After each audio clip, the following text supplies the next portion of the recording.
change, c'est qu'on est passé d'une intervention en urgence au Mali vers une intervention où le partenaire était plus impliqué, plus intégré. Aujourd'hui, on inverse complètement la relation partenariale. C'est le partenaire qui décide de ce qu'il souhaite faire, qui décide des capacités dont il a besoin et qui conduit lui-même les opérations. Les Nigériens nous disent « venez combattre avec nous ».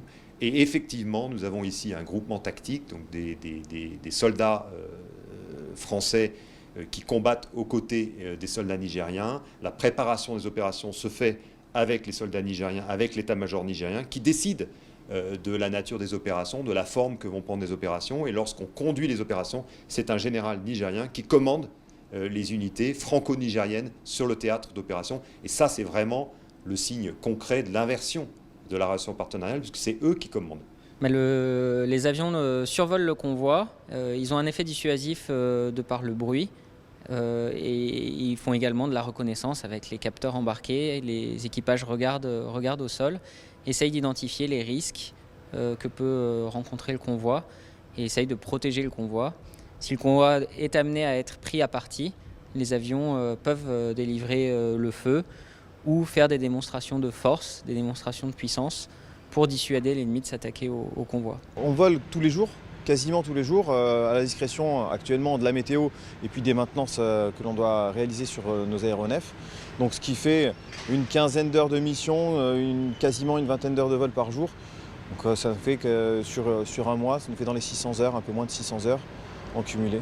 En effet, pour les groupes armés terroristes, on peut dire qu'il n'y a pas de frontières pour eux et donc on peut être amené à travailler à proximité de ces frontières pour répondre aux besoins des partenaires en coordination avec eux via le PC Partenariat en l'occurrence qui va prendre son essor.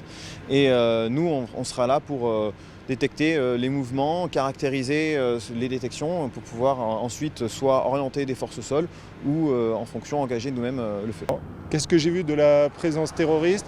J'ai vu des empreintes terrain, des traces de véhicules, j'ai vu des populations qui me rendaient compte, qui me faisaient part des exactions qu'elles subissaient.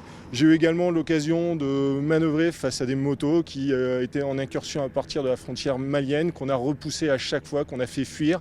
Et concrètement, on était face à un ennemi qui avait peur de nous, peur des Nigériens, peur de la force et en permanence en train de nous fuir. Au sein des 4 mois, l'accueil des populations a toujours été très très favorable à la force, particulièrement bien sûr vis-à-vis des Nigériens et même également à la présence du GTD. Moi, ce que j'ai pu constater, c'est que j'ai eu l'occasion de repasser plusieurs fois sur les mêmes villages et à chaque fois, la population était en constante augmentation et les populations se réappropriaient à la fois leur maison, à la fois leurs champs pour pouvoir aborder la saison d'hivernage de la meilleure des façons.